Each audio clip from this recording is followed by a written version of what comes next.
Thank you.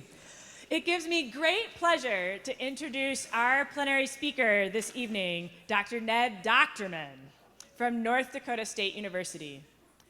Ned was the ABS Outstanding New Investigator winner of 2016. He also won the ISB New Investigator Award in 2014. Ned has given a great deal of service to the society as he was the secretary of ABS during the pandemic. Ned got his BS from U California Davis, as well as his master's from U California Davis.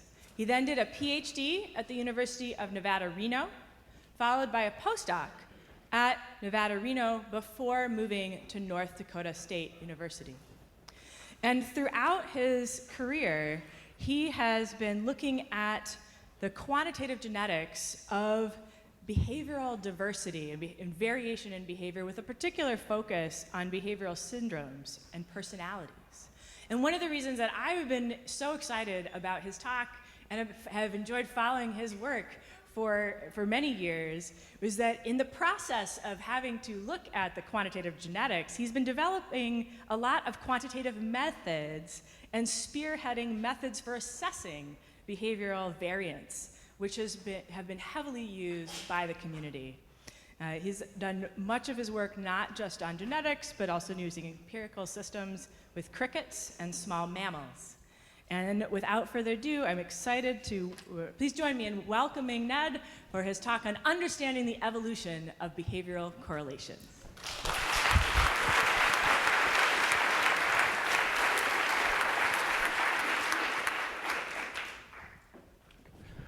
Well, thank you very much for that great introduction, as well as the invitation to give a plenary talk. ABS has been my home society since grad school, and so to be able to give a talk to so many members of the society is just a really great pleasure. So thank you very much for the invitation. It's absolutely true that I've spent a lot of time dealing with statistics. Maybe a disappointment to some people, but I'm going to try to minimize that. It's late in the day. I don't want to fall asleep, and I don't want you to fall asleep. And so really going to be focusing more on the questions that a lot of those quantitative tools have been put to. And so hopefully at the end, I'll be able to take you to kind of where I'm at in terms of trying to understand behavioral correlations at the genetic level in particular, but also to a degree other levels in terms of phenotypic correlations. And so to do that, I'm going to start with where I really started in terms of understanding my behaviors myself, and that was with California ground squirrels. And so there have been some talks on California ground squirrels already, and so we see one here. And so this is a species of large ground squirrels that are common throughout much of California. And so they're ubiquitous on University of California campuses as well. And they're very interesting to work with for a lot of reasons. They're also a very tractable system. They exhibit a lot of behaviors above ground, and so you can watch what they're doing in natural situations. And so I was particularly interested in aspects of their foraging behavior. And so when I started my master's in 2001, one of the questions I wanted to understand, because of the focus of the lab I was in, had to do with how they find food and the patterns that they show in searching for food. And so this was largely done in the context of optimal foraging theory and central place foraging. And so again, this is now a long time ago where we still talked about optimal foraging theory. And so back in 2001, these were questions that at least I found really quite interesting. And so hopefully many of you are familiar with central place foraging, but the general idea is trying to understand how animals find food and how they invest effort into searching for food, and the sorts of foraging choices that they make when they regularly return back to a central location. And so California ground squirrels will make foraging forays away from their burrows and return to those repeatedly across a time period. Central place foraging is, of course, been much more widely used in trying to understand things like foraging bouts of parent birds feeding their young. And so this is a general framework that allows us to make both often very precise predictions, but also general predictions as well. And in terms of general predictions, the key idea is animals will move further depending on the resources that are available, right? This makes intuitive sense. If you get a greater reward, you might invest more energy retrieving that and might incur more risk retrieving that. And so fairly straightforward, and we can make a straightforward prediction that California ground squirrels forage further from their burrows depending on the food availability. And this is something you can empirically test just by supplementing how much food's available. And so in working on my master's, this was one of the focuses of one of the chapters. And so we went out into areas throughout Central California, and we supplemented how much food was available for the ground squirrels, and we labeled the food that we were giving them with fluorescent dyes, and so we could track how they were depleting food that was available over time. And not particularly surprising, they did what they were supposed to do. As we increased how much food was supplemented across the landscape, they foraged further and further away from their specific burrow. And so this was a fairly straightforward prediction, a fairly straightforward experimental test, and fairly straightforward results. But it ties into the direction a lot of my subsequent research took because of some of the assumptions of optimal foraging. And so many of you, I'm sure, teach aspects of optimal foraging in animal behavior classes. And there are two key assumptions we typically make: that the animals have knowledge of the foods that are available and the costs in acquiring those foods. And so they have perfect knowledge, and that there's an optimum, right? And so under those scenarios, we can make predictions about what they should do. But if the animals, if our ground squirrels know what the food levels are out here, and they know the optimal strategy to exhibit, well, why doesn't the data look like this, right? And so if they're doing what we think they should do, why do we see so much variation? This is, frankly, a fairly simplistic question now, but in 2001, when I was starting this work, and then 2003, when I kind of finished it up, we weren't talking about individual variation the way that we do today. Right, so now, when we think about variation in behavior, we think about it as being generally ubiquitous. Any system you look in, of course, not every individual is doing the same thing, right? We also know that most often, and I'll talk about this more as we move through, there's covariation in what animals are doing. If they, say, show very high propensity to incur risk, and so they move through risky areas, or they emerge from shelters very quickly, that's often correlated with things like exploratory behavior. So we take that somewhat for granted now. But in 2003, that wasn't necessarily the case. A lot, when we looked at that sort of variation that was present in our ground squirrels, we typically attributed it to things like measurement error or organismal error. And so if you're interested in measurement error, please immediately afterwards go see a PhD student in my lab, Shaker. He's going to be presenting some preliminary work that we've been doing trying to understand how bad we are at measuring behavior. We're actually maybe pretty good, or we're lying. It's unclear. And so please check that out for sure. All right, so we have measurement error and potentially organismal error. So this is just animals not having that perfect knowledge. And so that was kind of the state of things around 2003, with some exceptions. You might have fluctuating selection was often put out there as a potential explanation as well. Now, that changed right around that time too, but prior to 2003, there were a handful of people talking about variation in considerable detail, including Jack Hayes and Steve Jenkins, Steve being a longtime member of our society as well, now retired, but ended up being my PhD advisor. And he and Jack talked about the patterns that we see in terms of how different individuals were. And so, there was some discussion, but again, really, it was measurement error and organismal error. Now, that changed very shortly after I finished my master's in 2003. And so in 2004, we had really impressive reviews put out by Andy C. and colleagues of his, talking about patterns of variation and covariation between behaviors that really changed a lot of the types of questions that all of us ask, even if we don't care about personality and things like that. We started to take into account more the types of variation and covariation that was present, and that was also around the time that some important empirical papers came out as well. And so both, of course, almost all of you know, Andy is a longtime member of the society, as are Judy Stamps and Allison Bell as well. And so empirical work and reviews kind of came to a head around 2004, emphasizing the importance of understanding variation and correlations in behavior. And so I moved from working with California ground squirrels, where this variation seemed to me to be very apparent, to working with Steve Jenkins with this animal. And so this is a Miriam's kangaroo rat. For those of you that aren't familiar, they're one of the cutest animals, and as their name implies, they hop around on their hind back legs. They're very different from California ground squirrels, primarily in the fact that they don't try to bite me, which I greatly appreciated. And so they were a great species to work with, and so in a variety of empirical work, both in the field and in the lab, we did a lot of work trying to quantify aspects of their behavior. And the behaviors we looked at were fairly standard behaviors for mammalian behavior. And so, the typical take an animal, throw it in a box, and see what it does.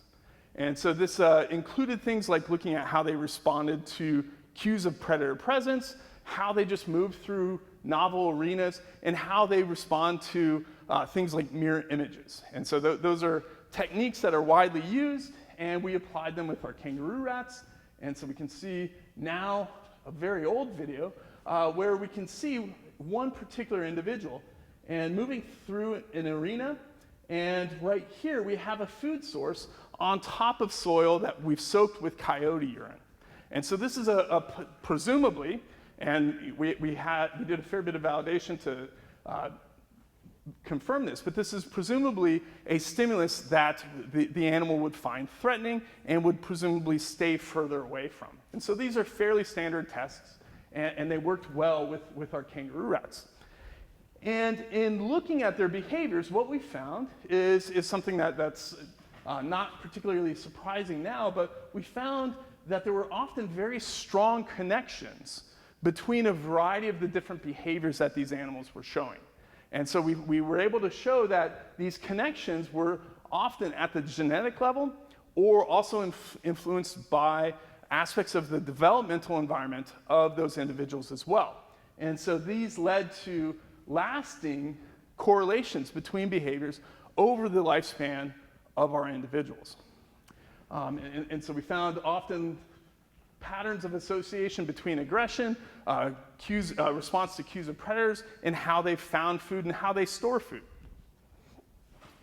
In other situations, what we found, and so now, of course, we refer to this as a behavioral syndrome, right?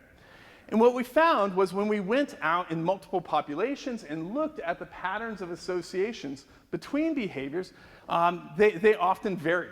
And so what we found in our kangaroo rats were that some populations had really strong among individual correlations. And so for among individual correlations, we can think about if I measure my behavior, say in an open field test 5 times, and my behavior in, say, a predator response test 5 times, and I take my individual averages and do that for everybody here, the among individual correlation is really the correlation in those averages.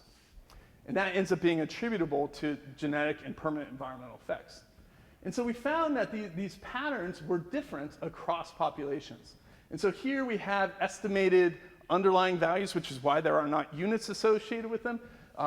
When you plot these estimates, they look a lot prettier. And so the correlations between the behaviors in some of the populations were about 0.5, so very strong associations. And so, but in this case, this seemed to be tied to environmental heterogeneity. And so some populations, we had strong correlations, others we didn't. And over the several years after that, we kept looking at different aspects of how traits were associated. And so, for example, in stickleback fish, this is similar to findings that a variety of people have found, including Allison Bell, if we look at, say, populations of stickleback that were naive to predators and so had no history of experience with predators, the pattern of correlations differed if we then compared to populations that had experience with predators. And so what we found was that sometimes the patterns of the syndrome structure, the connections between those behaviors, differed in both direction and magnitude based on the ecology that the animals were experiencing.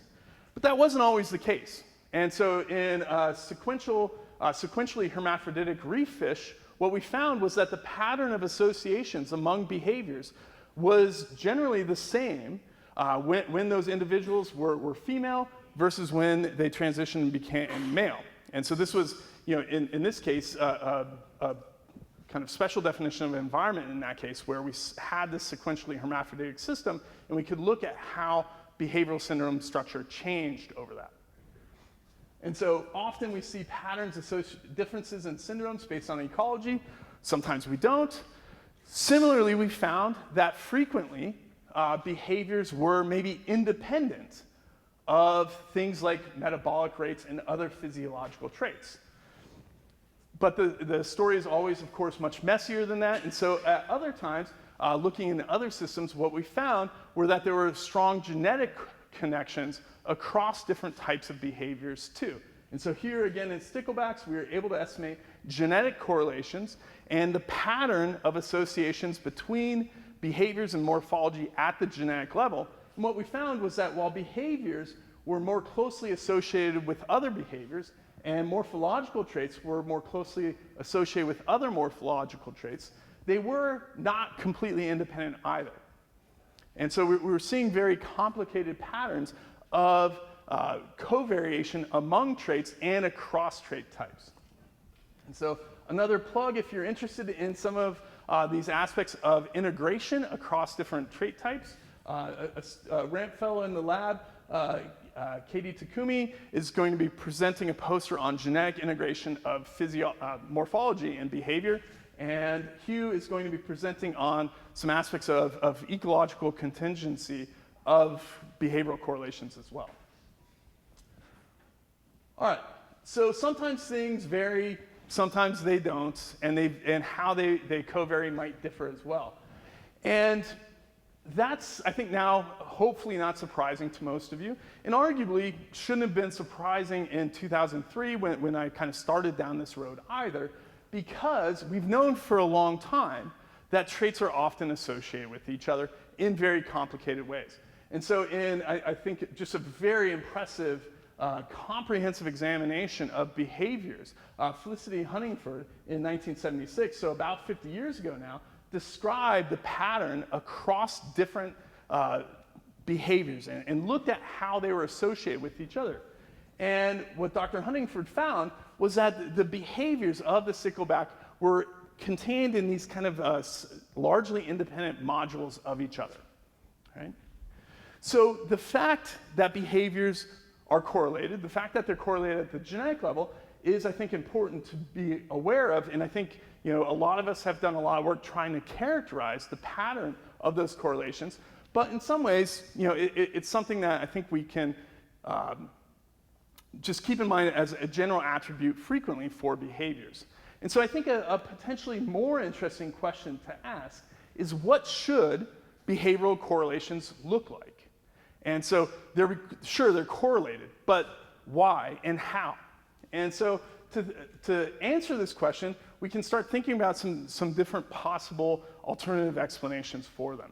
And I think two of the primary ones that have been put forward in the literature go back to what I think of as now a classic paper, looking at patterns of genetic correlations between behaviors, again in sticklebacks, in populations exposed to predators and not.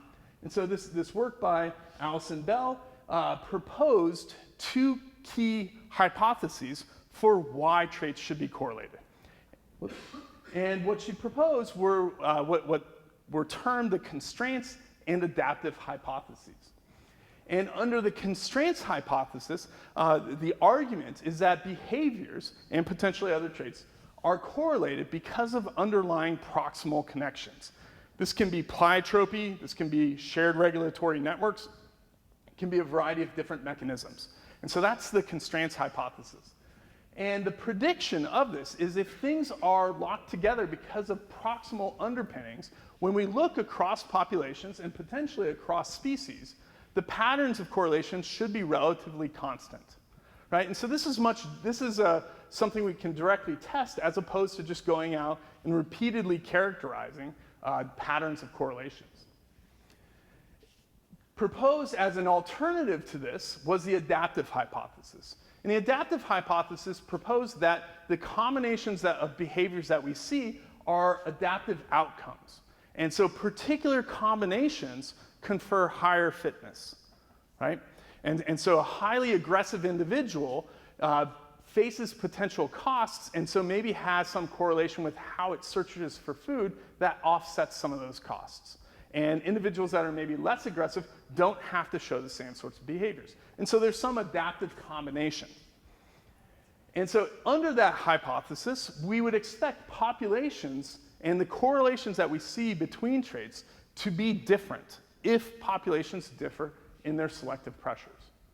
Right? So we now have two potentially competing hypotheses for how behaviors should be correlated, and we can potentially go out and test them. It is worth mentioning these are not completely mutually exclusive, right? You can have some combination of pleiotropy connecting traits, but then maybe that being enhanced because of maybe some sort of adaptive combination of traits. All right, so thinking about these hypotheses a little bit further and just kind of to set the stage for how I'm going to be talking about some aspects of trait correlations, we can revisit the constraints hypothesis. If we look across populations, they should look the same. So in 2 dimensions, if we have, for example, just 2 different behaviors, behavior 1 and 2, and maybe there's a positive correlation between them, and we can represent that as this kind of ellipse where there's a long axis here where most of that variation is present. And so that positive correlation is telling us something about how variation is oriented, right? And so you can then take a step back and think about this in 3 dimensions and think about, say, the difference between a soccer ball and a football. I mean, Canada, do you call it soccer? So if you take a sphere and stretch it out, right? You know, that stretching out creates association between 2 different traits and changes the orientation of variation in 3-dimensional space. And so if we think about the constraints hypothesis, populations may differ in means, but the pattern of covariation should be the same, right? So that's our constraints hypothesis. Under the adaptive, you might have some pattern in one population, but different patterns in other populations. Again, if selective pressures differ among those populations. So this is something we can go out and test, and so this is something that we did. And so we went out and we tried to test these constraints and adaptive hypotheses with crickets, and so moving on from small mammals to something that we could work with in the lab that had reasonable generation times, and we could estimate things like genetic correlations. And so we asked the question of whether or not genetic correlations are conserved across populations. Right? So if the pattern of correlations is consistent, then that would be support for the constraints hypothesis.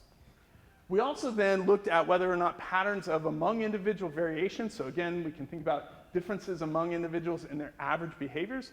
We can think about if those variances and correlations differ across species too. So this leads again to a series of kind of standard behavioral tests that we've done. We often have to work with hundreds of animals, so we can't always narrowly focus and finely focus on describing behaviors. We have to look at things from a somewhat gross scale. And so one thing we often look at is latency to emerge from shelter. And so if you walk up to a calling male cricket, it's often going to retreat down into a crack or a burrow. And one of the things we can look at is how long it takes them to emerge from a particular shelter. And this is something that we see genetic variation in, and we see differences across species too. This individual poked its head out, but never actually comes out, and I think retreats within this clip as well. So this is one thing we can look at with a variety of different species of crickets. We can, again, use the standard approach of taking an animal and throwing it in a box and look at how it explores an open field, right? And so look at aspects of activity and exploration. And so look at things like how much of an area that individual moves through, right? And we can extract a variety of other kind of behavioral measures from this sort of test as well. And then the third behavioral assay we frequently did, and we've kind of moved away from this recently, is to look, again, like with our kangaroo rats, how individuals respond to cues of predator presence. And so one of the things that we've done is collected excreta from predators that consume our crickets. And we feed from our population, our research population, to these animals. And we collect their excreta, and we look at things like how active they are in the presence of these cues. And so one of the things that we see is when exposed to these predator cues, individuals increase their activity. They're trying to get away, right? That's how we're at least interpreting it. So we can look at these behaviors, and we can try to ask this question about populations differing at the genetic level. And so to do that, what we did was we went out to several populations throughout the Southwest and West and collected crickets, and specifically collected female crickets. We brought them back to the lab, and we allowed them to oviposit, lay their eggs into soil, and then we allowed the crickets to hatch out of that. And so then we had this new generation of crickets. We measured their behavior. And for all of these individuals, we knew who mom was, but we didn't know who dad was, right? Because crickets show multiple mating and sperm storage. And so now we have a group of crickets, a generation of crickets, where we've measured their behavior. We know who mom is, and we know who maybe half-sibs or full siblings are.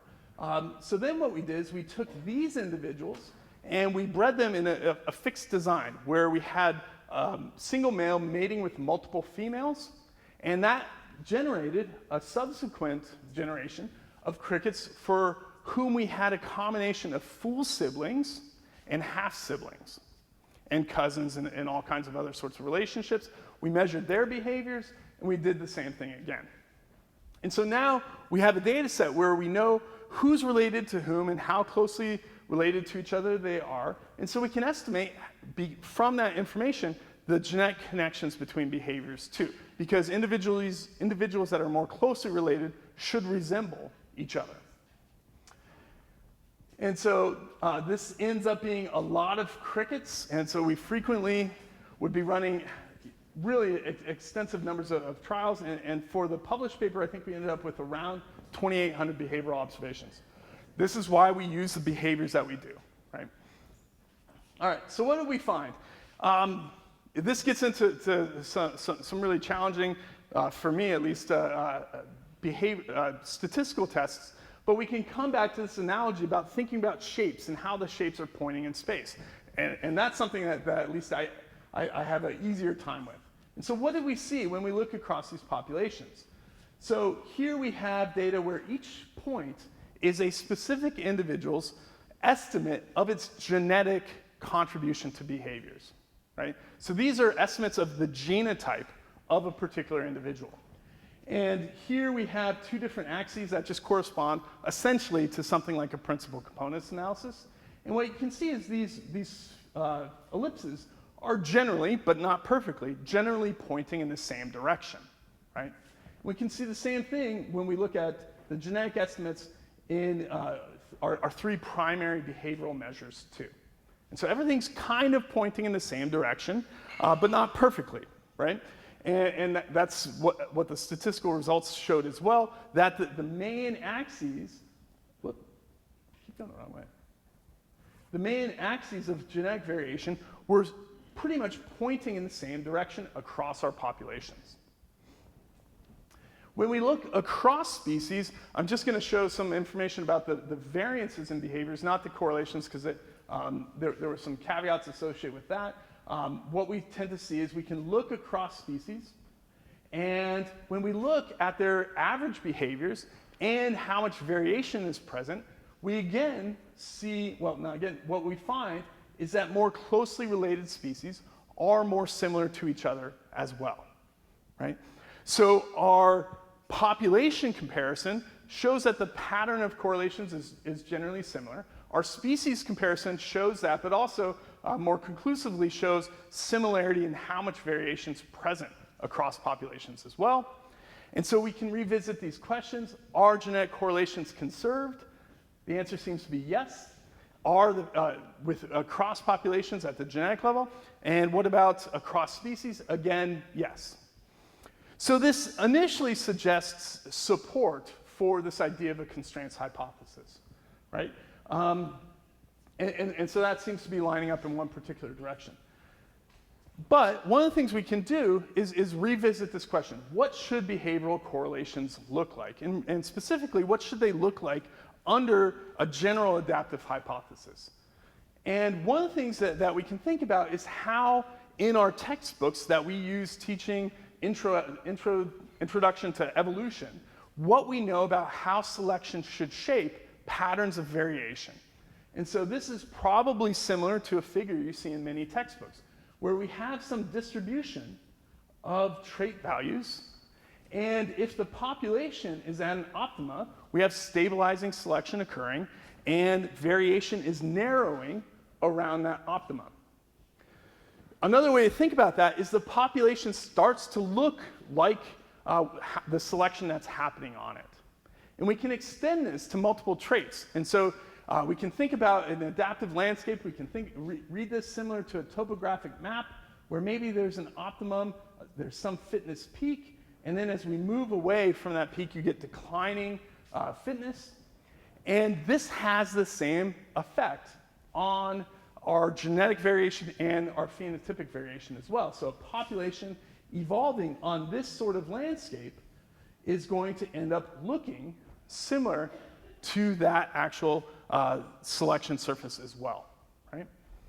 So this is kind of a different way of thinking about that adaptive hypothesis, more specifically in terms of how variation is being shaped. We can extend this to an idea that evolutionary biologist Eric Svensson referred to as triple alignment, right? Because you have to have some fancy term for things. And what Svensson proposed, and is consistent with some other work, is that if we think about the orientation of genetic variation within a population, if that population is evolving on some particular surface and moving towards an optimum, the shape of genetic variation the distribution of that genetic variation is going to be pointing towards the optimum, right? Because if you're out here, out at these tails, you're further away from the optima, and those values are being lost just due to selection. And over time then, as the population is moving towards the optima, it starts pointing towards it too. If plasticity is adaptive, you should see something similar, right? If we think about plasticity, it should take individuals closer to the optima as well, right? And so we have now this similar sort of orientation. We can think about variation that's just present besides our genetic variation, so our residual variation, as also pointing towards the optima. And so everything should kind of be pointing in the same direction, right? And specifically, our genetic variation and our plastic variation should be lined up with our selection gradients, right? And so that's going to be what we expect to see happening to the distribution of genetic variation, and how plasticity, if plasticity is adaptive, how it's affecting populations too. So things should line up, hence the triple alignment idea, as opposed to things just kind of all pointing off in the same direction. And so here, beta is just our selection gradient. Everything should be kind of lined up. These sorts of predictions also apply to this idea of among individual variation as well. And so this is, again, a modification of this adaptive hypothesis that we can test. And so a former PhD student in my lab sought to test these ideas in deer mice. And so Monica Berdahl, who has presented some of this work at ABS meetings in the past, she went out and measured multiple behaviors, the same sort of behaviors that I've been talking about throughout, in a large number of deer mice, and measured their behaviors repeatedly. And from that, she was able to estimate the distribution of this among individual variation and that residual variation, which is plasticity, just by definition. And so she was able to estimate both of those and also estimate selection because she was doing mark recapture of all of these individuals, so she could estimate survival and she could look at how selection was acting on that population, and then just ask if those footballs are pointing in the same direction. Okay? And so the behaviors are, again, things like taking an animal, throw it in a box, and watch how it runs around. Taking an individual, throwing it in a box with a mirror, and watching how it responds to that mirror image and how much time it spends close to its reflection or far away.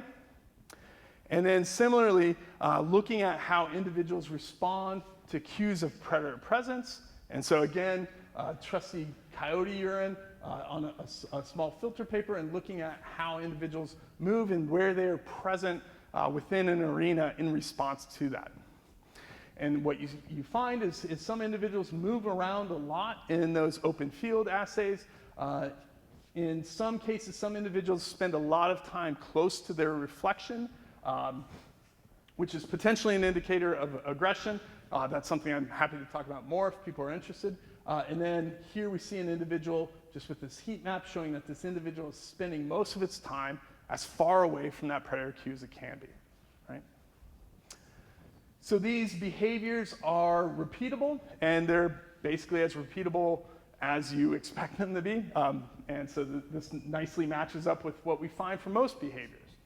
And so this is at least indicative of the potential for genetic variation to be present in that population too.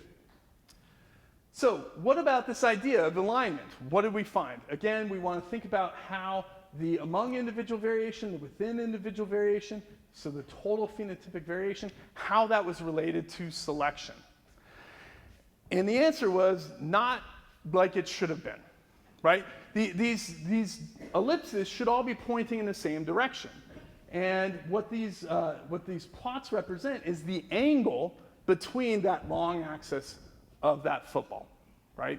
And so the maximum you can be away from another in 2 dimensions is 90 degrees.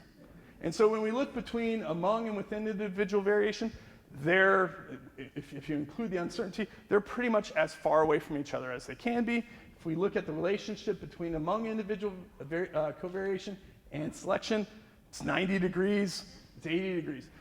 They're not doing what they're supposed to do, right? And so if we come back to this idea of the adaptive hypothesis shaping correlations, well, things aren't aligned as we expect them under kind of adaptive explanations, right?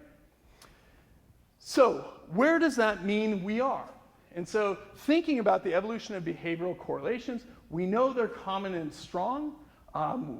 We've done some work looking at the magnitude of genetic correlations, and we find that the genetic correlations between behaviors have a strong potential to constrain evolution. Genetic correlations among behaviors are conserved. This is again consistent with our constraints hypothesis. Behavioral covariances are also conserved across species, again consistent with the constraints hypothesis.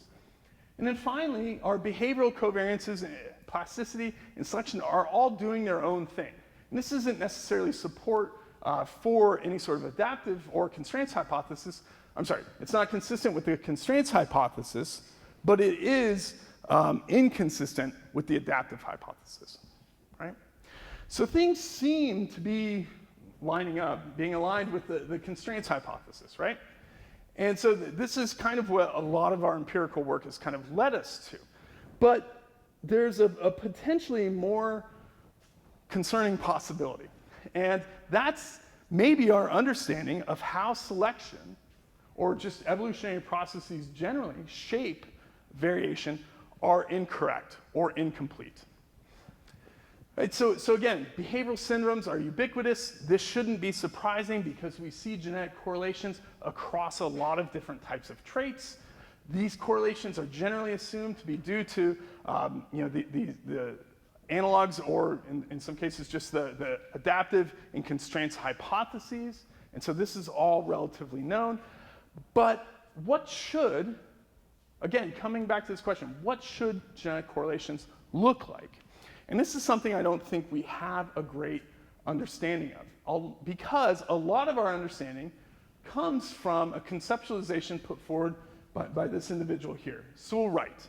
And so Sewell Wright's the person that proposed the idea of adaptive or fitness landscapes. And this guides how we think about evolution in a lot of scenarios, where we can think about combinations of traits conferring maybe high fitness and low fitness, and we can think about populations on this landscape moving from areas of low fitness to high fitness, right? This is how we tend to think about things. But even though this is a very intuitive way to think about it, it matches the sorts of expectations that we have for the distribution of variation.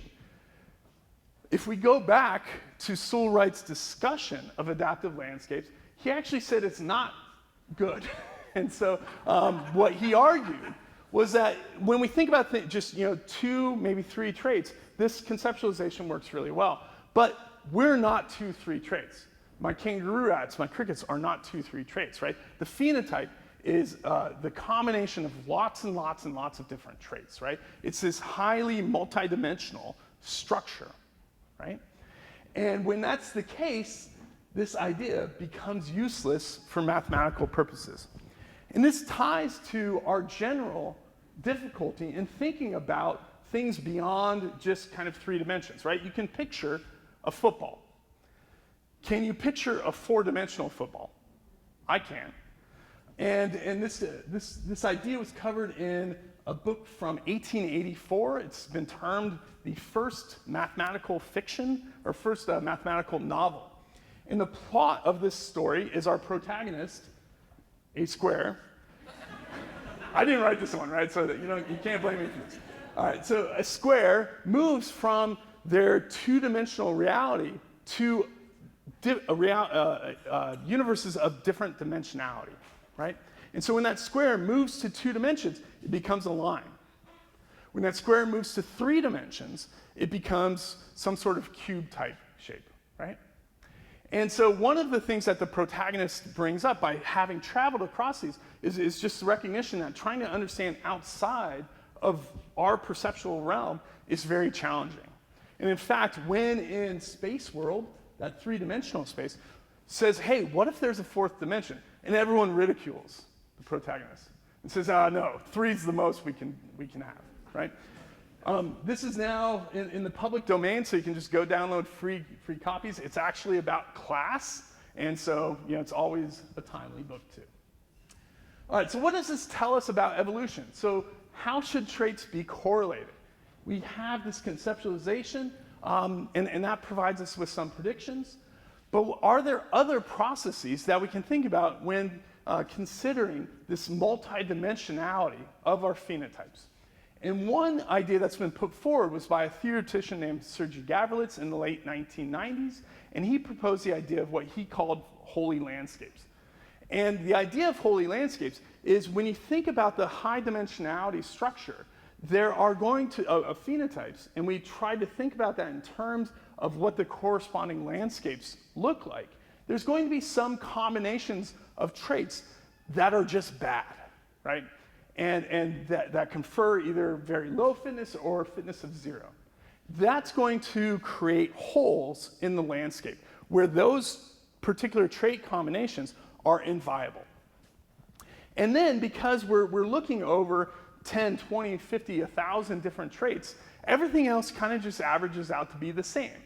And so you have a flat landscape with holes in it. And so Gavrilets proposed this for things like sequence evolution. You have nonsense mutations and you have synonymous mutations, right? So what does it mean for how we think about quantitative traits where we have continuous responses like we see in our behaviors? Well, we can start to think about what this might mean for the distribution of variation. Again, if we think about our standard Wrightian landscape, as the population moves towards the optima, it starts to look like the topography of that selection surface. In contrast, we just have I spent a lot of time trying to get that to move, and now it's not doing it. All right, there we go. All right, so in contrast, Yeah, that took way too long. And so in contrast, on these holy landscapes, it's flat. And so the populations are just drifting around on that flat surface. When we move to 3 dimensions, you can think about it as like Swiss cheese, right? The holes are combinations you can't move through, right? Those are inviolable combinations. And so what does this mean for quantitative traits? We don't know. And so what we did was we constructed a simulation model. And with the simulation model, we had artificial populations, and we allowed them to evolve on a variety of different types of landscapes. So our Wrightian or Gaussian landscapes, our holy landscapes, and then just due to drift. And we let these populations evolve, and starting with populations where there were no genetic correlations between the traits.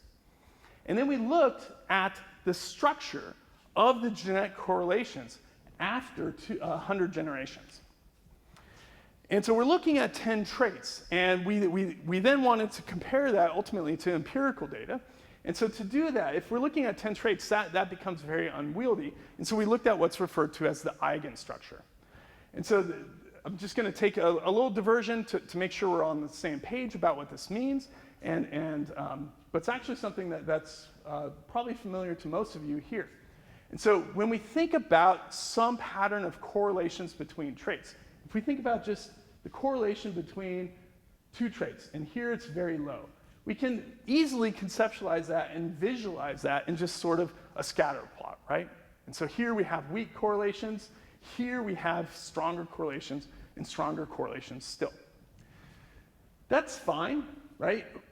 Hopefully we can all handle that single scatter plot. But when we just have 5 traits, we're now looking at 10 different correlations, right?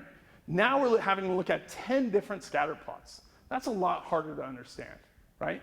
And with our simulated data, we were looking at 10 traits, so that's 45 different correlations, right? 45 different scatter plots. And I can't easily think about that. So we use what are called eigen decompositions of those matrices, and we just extract summary information, where under situations where we have weak correlations, the eigenvalues are all pretty much the same, and as things become more correlated, there's one strong eigenvalue. Most of you have done this, even if you had never come across the term eigenvalue. This is just a PCA, right? So if you've done a principal components analysis, you've looked at eigenvalues. They're just called different things. So we can look at the eigenstructure of our simulated populations and compare them. And so that's what we did. And so we ran through simulated populations, and we end up with the eigen decomposition, the summary of what these genetic correlations look like. And so here we have for populations evolving just via drift, and you get this gradual decline in those eigenvalues. And so our eigenvalues, again, just kind of are gradually declining. On Gaussian or Wrightian landscapes, even if we change the strength of the selection, you see something similar. You get this kind of gradual decline in the eigenvalues. Now, when populations evolve on holy landscapes, it looks distinctly different. And so what we instead see is this drop between the first and second dimension. And so you can think about this as taking that football and stretching it even longer, right? Till you get to like a balloon you would use to make balloon animals. You're stretching everything out in one dimension. And this holds across a variety of different parameterizations where you have this kind of step. And so when we look across these populations, we can also look at the magnitude of that second eigenvalue in the first one, and that tells us how big that step is. And so here we have the same simulation data. On the right-hand side, so high values of the y-axis, this ratio between the 2 eigenvalues, that's where you have this gradual decline across the dimensions. And on the left, you have this strong step. So these are simulated populations. What's actually going on? And so we collected estimates from plants and animals, around 60 estimates of G matrices, and here's what they look like. And so here's across all the taxa. It looks like the holy landscapes, right? This was pretty discomforting, right? And so this is suggesting that what we're seeing in our populations is something that's very different from our general conceptualization of selection. And so this is something that we spent a lot of time verifying that was what was going on, because what this really suggests is that the pattern of trait integration, the pattern of trait correlations that we see is not consistent with how we think about evolution shaping variation, right? And that's, I think, something that's a very interesting finding. This doesn't mean holding landscapes are what's happening, but I think at least it tells us that we're not seeing just kind of the simple evolution on these kind of Gaussian Wrightian landscapes. All right, so what should genetic covariation look like? So coming back to this idea of correlations between behaviors at the genetic level, not like they should. The genetic correlations don't look like they should. The covariation doesn't look like it should. So where are we at now? Well, I think this is a kind of we don't know ending, right? So very unsatisfying. But I think nonetheless really quite interesting. So this is me most days. But I think it's actually a little bit different. And so I'll share the misery, right? And so, you know, when we think about personality research, when we think about behavioral syndrome research, we typically think about it from a very straightforward adaptive basis, right? This isn't surprising. Behavioral ecology as a field was founded on adaptive assumptions, right? And that shapes how we think about all aspects of behavior today, too. But when we think about what we actually see in population, a lot of our comparative work suggests something different, suggests things like constraints. When we look at things like specific adaptive predictions, they're not necessarily supported. When we look at broad, overarching adaptive explanations like the pace of life syndrome hypothesis, what we see is that traits are correlated, but not how we necessarily expect. And so this is from a meta-analysis we published several years ago, but Kate Laskowski, one of last year's plenary speakers, published a meta-analysis just in the last year showing something very similar. So we're not seeing support for our at least straightforward, simple adaptive predictions.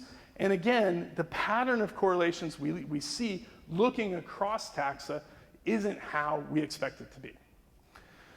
So again, kind of continuing the general conclusions, behavioral evolution is going to be shaped by the constraints imposed by genetic correlations.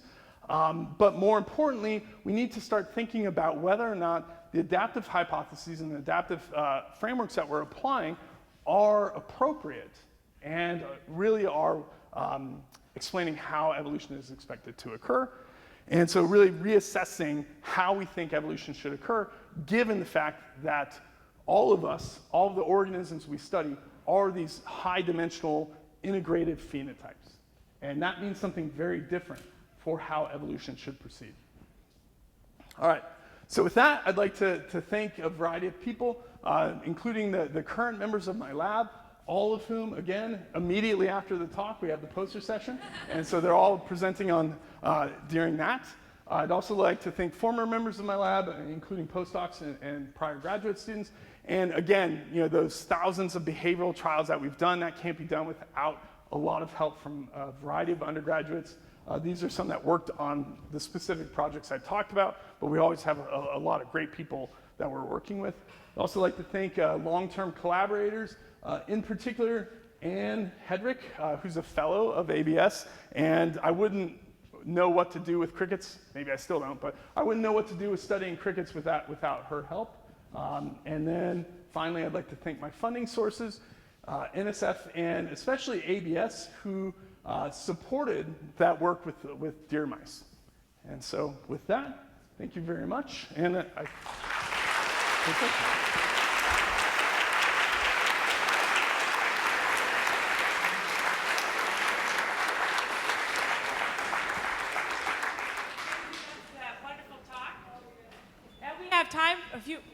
we have a few minutes for questions.